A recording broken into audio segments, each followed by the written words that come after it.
I think we were very fortunate in the early days, in enterprise go to market. Like one of the most valuable things that can be provided in the early days is like customer introductions. It's just so needle moving. Like as you're doing, you know, tens of thousands to hundreds of thousands to eventually millions, hopefully to tens of millions of dollars of deals. Each deal is that size. Customer introductions are like critical. And so in the early days, the angel group was just super helpful in tapping us into a lot of the New York ecosystem. Some of the early fintechs, some of the early banks.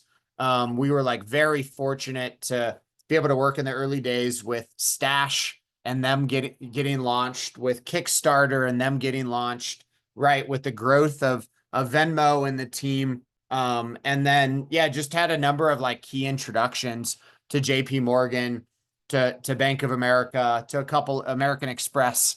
And so, yeah, just very fortunate to have a number of super important introductions in the early days where we were really getting that enterprise B2B motion, um, yeah, going. And momentum's a very real thing.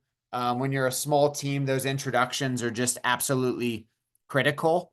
They may feel small, I think, to maybe the angel or investor and say, yeah, I can make this introduction. But to the entrepreneur, they can be tremendously valuable and save tens, or even like hundreds of hours trying to get into some of these organizations and get to the right people.